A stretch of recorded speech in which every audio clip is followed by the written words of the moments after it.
Nimeshuhudia sare ya bao moja kwa moja dhidi ya klabu ya soka ya Simba Sports Club dhidi ya klabu ya soka ya Pamba Jiji. Ndugu yangu, furaha mlioitarajia wana Simba, ile gap distance mlioitarajia dhidi yenu na klabu ya soka Young Africans inazidi kuongezeka. Ndugu yangu, pole kwanza kwa hiki kilichowakuta.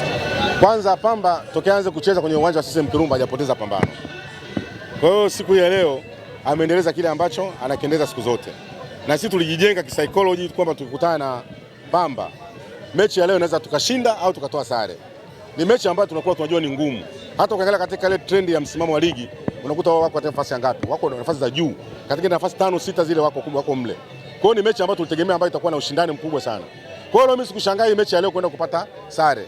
Kutokana na ubora wa TP Lindanda. Hawa wanaitwa TP Lindanda, Pamba ya Mwanza. Sasa hivi wamegeuza wanaita Pamba Jiji. Mechi hii ya leo mimi nilikuwa najua kabisa itakuwa na ushindani wa design hii. Ushindani upi? Ni leo niliona kwa mara ya kwanza, imenikumbusha zamani, kupata mechi ambazo Simba anacheza bila kumlalamikia refarii, bila kuwa na wasiwasi na refarii, bila kuwa na wasiwasi na linesman. Ukachezwa mtanange ambao hata wewe unayeangalia unapata raha. Tokea ligi hii ianze. Leo ndo nimefurahi, ligi mechi imechezwa kwa ushindani ulio mkubwa. Ni mechi ambayo kwa imechezwa ambayo hata ulioko pembeni unaburudika. Kwamba leo nimeenda kuangalia mpira. Hata wale toa vingilio leo umeenda kuangalia burudani. Ni mechi ambayo imechezeshwa kwa hali ya juu sana. Namba moja, bodi ya ligi inabidi tuwape pongezi. Sio watu kila siku kuwalalamikia tu. Tuwape pongezi kwa kazi ambayo wameifanya. Kitendo cha kusababisha referee na management kuchezesha kwa kutumia kanuni zile 19 17 za mpira. Leo wamechezesha mpira mpaka leo nimefurahi. Ni kitendo gani ambacho nimekiona? Nimeona leo referee kachezesha, kanikumbusha zamani mpira wa haki ambao hutaji manunguniko. Management wamechezesha vizuri sana siku ya leo. Tusio watu siku zote kuwakandamiza waamuzi. Hata siku ambayo wamecheza vizuri tuwasifie. Sio kwenye ubaya tu tunakaa kwenye ubaya. Leo tuwasifie. Leo management wa mechi hii ya leo inabidi wapewe hata dabi ya ligi yetu wachezeshe. Leo tumefurahi kwa mara ya kwanza. Mimi nimetoa sare lakini nimefurahi kiwango cha Simba. Simba amecheza katika kiwango cha hali ya juu sana pamoja na kupata sare siku ya leo. Point 3 kitu gani? Hizo point 3 kuzikuta kwanza Yanga mwenyewe anaweza kazilipa point 3 hizo. Kwa hiyo mimi leo nilichofurahi ni kiasi gani marefari wamecheza mpira mkubwa. Hii ndio ligi inabidi ichezeshwe vile. Na bingwa akipatikana anapatikana bingwa uhakika wa ligi. Na bingwa ambao hana makando. Ni kama leo nilivyoona mimi. Labda inawezekana mimi nimeona tofauti. Lakini leo marefari wapewe maua yao. Marefari siku ya leo. Matokeo ya leo yanawaumiza kiasi gani mashabiki wa Simba Sports Club? Chamba kuiona sare tasa ya namna hii ya bao moja kwa moja. Kwa ujumla imeshindwa kudumu. Nasema hivi, ukikutana na Pamba kama hii, ukatawa nayo sare, ni kwamba kiwango chako ni kikubwa sana hasa kwa kupitia Simba. Yanga Afrika kwa hali walionayo, aina ya mabeki walionao, nao ambao kwa majeruhi, wakikutana na Yanga hii, Yanga ikufa hata 3 mpaka 4 siku hii ya leo. Lakini leo jinsi gani imeonyesha ushindani uliokuwepo wa aina kikosi cha Pamba na Simba Sports Club. Mtu atakayelaumu leo point ya leo ni mtu ambaye labda hajui mpira. Ni mtu wale mashabiki oya. Mashabiki oya yangetamani kweli tunatamani ushindi, lakini kwa ushindani ambao tumeupata siku ya leo. Ushindani ambao tumepata siku ya leo, tulistahili kupata hii sare. Na sare tumeipata hii sio kwa kubahatisha, tumepata sare kwa kiwango kikubwa mno. Pamba ukikaa vibaya Pamba angetuumiza hata siku hii ya leo. Leo tukikaa vibaya Pamba angetuumiza siku ya leo. Lakini tushukuru kwamba leo tulikuwa vizuri, na hata wachezaji leo kuuliza katika mechi ambazo wamekutana nazo watakwambia hii mechi ya Pamba ilikuwa ni mechi ambayo ilikuwa ni best, ni mechi ambayo imeonyesha ushindani, hata kifiziki wachezaji imeweka vizuri sana siku ya leo. Pole ndugu yangu, kipolo kinaanza kuchacha. Na mimi leo nimeamua kuzungumzia kimpira, sijazungumzia kiushabiki. Nimezungumzia ukweli jinsi ambao nimeona leo. Leo asilimia kubwa ni kwamba tumepata mechi ambayo tulistahili kuipata. Ni mechi ilikuwa ni tafu ambayo hata wachezaji wenyewe wa Simba watasema hakika leo tumekutana na timu ambayo ilikuwa ni tafu sana siku ya leo. Kiwango cha kiasi cha shilingi milioni 100 walichoahidiwa Pamba pengine inaweza ikawa ndio ambayo imeleta motisha kwa upande wao ili waweze kupata matokeo hii leo. Hapana. Pamba hata mechi zilizopita hawajaidiwa hela yoyote. Lakini katika mechi ambayo imecheza CCM Kirumba ndio mechi ambazo zimesababisha yeye Pamba kuweza kumaintain kwenye ligi. Hai nafasi alionayo. Kwa sababu katika nafasi 6 yeye ana maintain maeneo yale.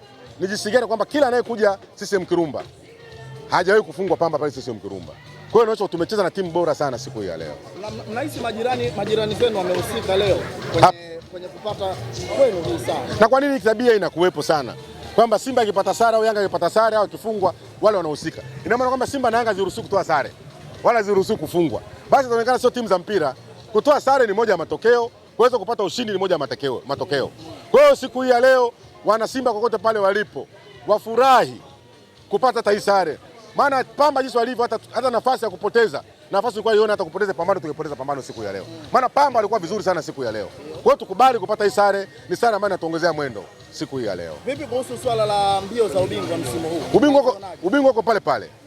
Pointi 3 sisi Yanga huyo anaweza kazilipa pointi 3 hizi ambazo sisi tunazidai sasa hivi. Yanga Africans? Tukikutana tunaweza tukawafunga, hapo mtazo kalikava pale pale. Bado mnakuwa mnadaiwa alama moja hapa. Nasema hivi. Yanga alichukua ubingwa mwaka jana kwa pointi moja. Kwa hiyo sisi tunaweza kuchukua ubingwa hata kwa magoli. Na imewahi kutokea. Magoli yakasababisha mtu akawa bingwa. Nadhani ni kirahisi kiasi hicho. Ni kirahisi, ndio ligi jinsi zilivyo. Huu ndio ushindani mimi kwa nautaka. Mimi napenda ushindani. Sipendagi mambo yale ya bla bla, ushindani. Na refarii anasema vitu vya haki. Ndio vitu tunavitaka katika ligi. Ndio maana leo nikarudia sana kwamba bodi ya ligi wapewe maua yao. Sio watu wa kuwalaumu kila siku. Kwamba mechi hizi. Leo nimefurahi bodi ya ligi wamecheza, walipanga marefarii na management ambao ni sahihi, ambao wametupa kitu siku hii ya leo. Naamini kuambia kitu kimoja ambacho watu wengi hawajajua. Siku hii ya leo, katika siku ambazo watu wachezaji wa Simba ukiwauliza mechi ambazo kukutana nazo ambao ni tight, ni mechi ya Pamba na Simba. Tuzungumzie goli ambalo limefungwa na Anise Teura. Asisi nzuri kutoka kwa Elia Mpanzu, Twibi Sawala. Mnasemaje wana Simba? Very performance. Mpanzu anaingia anatoka. Yaani Mpanzu anakuja anatoka, anaingia anatoka. Sio Mpanzu yule wa mwanzoni. Ni Mpanzu ambaye sasa hivi anakupa, alafu baadaye tena hakupi kitu. Ni kitu ambacho kinamtesa Mpanzu sasa hivi. Lakini pale mbele upande wa Simba winga hizo huku ndio ambazo zinasumbua, na Simba tufanye utaratibu wa kupata striker ambaye atatupa matokeo. Striker ni striker. Simba inahitaji striker wa kutupa matokeo. Striker ni striker. Winga zinafanya kazi yao, viungo wanafanya kazi yao, lakini shida inayotusumbua sasa hivi hatuna striker kwenda kuamua mechi kubwa kama hizi. Kwa hiyo cha la muhimu na la maana kwamba Simba tutafute mastreka ambao watatupa matokeo. Mfano kama leo kuna nafasi ningeziona mimi ambazo striker angekuwa kuna pana striker mkubwa angeweza kutoa matokeo siku ya leo. Tuzungumze goli ambalo limefungwa kwa upande wa Pamba. Nadhani alikuwa ni makosa haswa ya fullback ama ni goalkeeper ndiye alifanya uzembe kwa namna moja ama nyingine. Goalkeeper kafungwa goli jepesi sana. Goalkeeper kafungwa goli ambalo ni jepesi, hata mimi sikutegemea kwamba angefungwa ile goli. Kwa sababu ukiangalia ule mpira wa faulu hakuwa na uwezo kuupanchi kwa kupitia ngumi, akaupanchi kwa kupitia ngumi na ukatoka. Yeye alipopeleka mikono alitegemea umekuja katika mwendo mdogo. Kumbe ule ulikuja katika mwendo mkubwa. Akajaribu kupeleka mikono, ukamshinda, ukaingia kwenye wavu. Kwa hiyo ni goli jepesi ambalo limefungwa siku ya leo. Na mtu kama Kamara, ukimkumbuka Kamara kipa wa Simba, magoli kama yale umfungi. Na ndio magoli mengi sana yanampa maarufu Kamara. Kwa kuweza kuyatoa kwa kuyapanchi ama kwa kucheza kwa ngumi, hata kwa kufanyaje. Kwa hiyo leo hii tumefungwa goli ambalo ni jepesi sana. Mimi nasema jepesi kwa sababu kipa umeona mpira unakuja. Tena mpira umetokea mbali. Ilikuwa ni kujiandaa kuweza kucheza kwa ngumi au kufanyaje. Nikimaliza na hili, kati ya Kasila pamoja na Musa Pinpin Kamara, nani ni bora zaidi kwa performance ambayo ameionyesha? Huyu heka ambayo amezipata na heka ambayo amezipata Kamara. Kamara tuna historia nayo kwa sababu tumemwona kwenye kombe la shirikisho barani Afrika. Kafanya mambo makubwa sana. Kwa hiyo bado credit atakuwa nazo, lakini haiwezi kumfikia Kamara. Kamara mpaka anaondoka, mpaka anapata majeruhi. Kamara alituonyesha kwamba yeye anastahili kuwepo ndani ya Simba. Alikuwa anafungwa magoli. Yaani Kamara unaweza kumfunga goli jepesi lakini magoli magumu mfungi. Kama haya ya kuagiza, mpira unaoona? Kamara ndio tunamtaka. Asante sana, Mungu aibariki Simba Sports Club.